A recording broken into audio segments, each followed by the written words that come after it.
If you're waiting until everything is done before you rest, you'll never rest. And that's why so many ADHD adults run on empty. This episode is about why self care, balance, and rest are not luxuries. They're the foundation that lets everything else work. This year has been the first time in many years that I intentionally added a lot of rest and leisure activities. Like many ADHD adults, I find it difficult to do nothing. Maybe it's a sensitivity to boredom, maybe it's a need to feel productive in order to feel valuable, or maybe it's both. Even laying down at night to go to sleep can feel like a waste of time for me, which is funny because I actually require a good amount of sleep. That's the tricky thing about ADHD. We need more rest than we think, but often fight it the hardest. I had to change the way I look at priorities. My list isn't just endless tasks anymore, it's structured. I have main intentions, then it would be nice if, then I would like to. And then at the very bottom is helping others. So I'm still helping others every day, but now I'm putting myself first.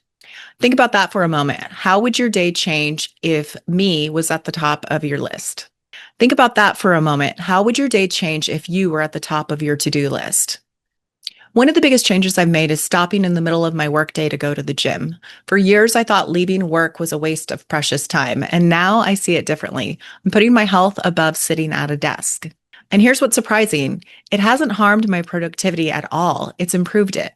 Because when my body feels strong, my brain performs better. And when I return to work, I actually get more done in less time. I also check in with my accountability coach daily. I tell her 3 things that I'll do each day, and I make sure one of them is something fun or rejuvenating. Today, I chose to take a long evening walk. Some days it's just a really intentional wind down at the end of the day. Other days, because I'm a little weird, it might be putting together a Lego set. On a monthly level, I set concentrations with the same balance, one for business focus, one main project, and one fun thing. That structure keeps me honest. It prevents me from slipping back into all work and no play. And this is especially important right now. This is a very busy season for me. When this episode comes out, I'll be 6 weeks into my fitness journey. I'll be back running the gym office for our second business with my husband for about 5 weeks now. And I have a big project of working on bringing group back to my coaching business. My accountability coach really helps me to keep that balance because it would be so easy just to work all the time. And that's exactly what leads to burnout. Rest is not a reward. Here's the mindset shift I wish I had learned years ago. Rest is not a reward. Most of us treat it like it's a prize that you get at the finish line. Once I finish everything, then I'll rest. But with ADHD, the list never ends. There's always one more thing to do. So if you make rest the prize for being done, you'll never get it. Rest isn't a reward, it's maintenance. You don't wait for your car to break down before changing the oil, and you shouldn't wait for you to crash before giving your brain and body what they need. I used to ignore every cue that I needed rest. Feeling tired didn't mean taking a nap or I'll pick this up tomorrow. It meant push harder. One night early in my coaching business, I was designing a logo, and no matter what I created, nothing looked right.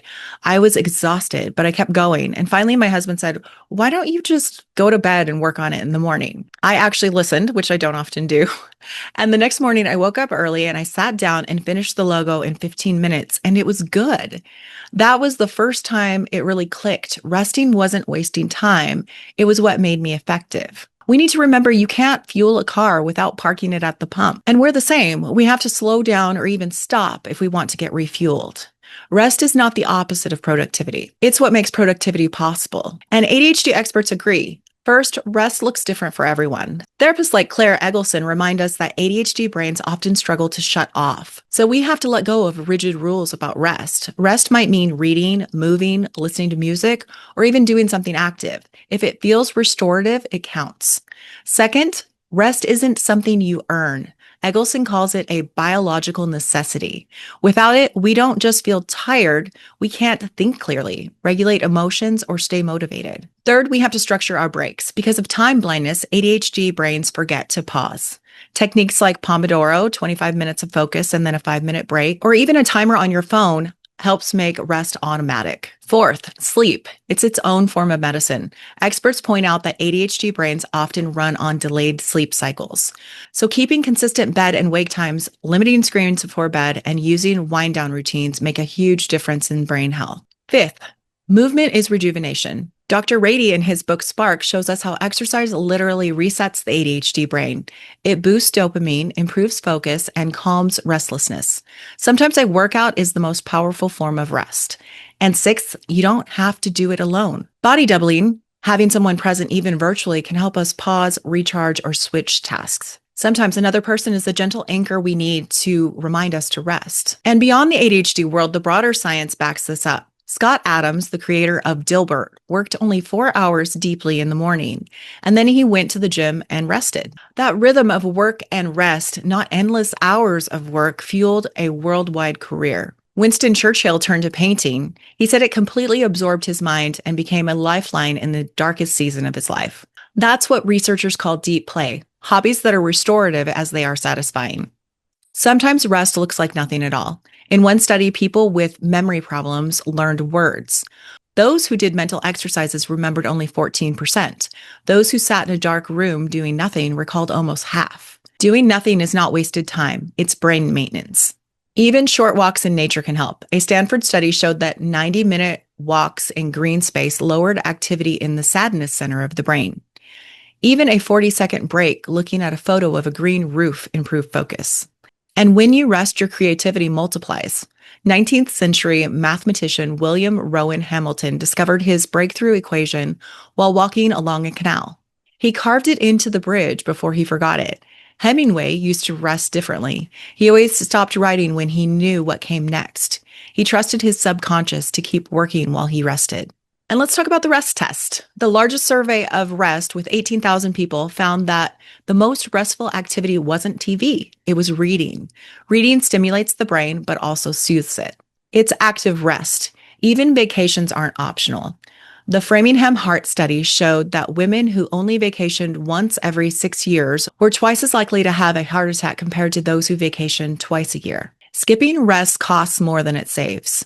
So here's the bottom line. Put yourself on your own to-do list. Literally write me at the top. Schedule breaks, plan hobbies, and add rejuvenation to your intentions every day. Because self-care isn't selfish, it's system maintenance.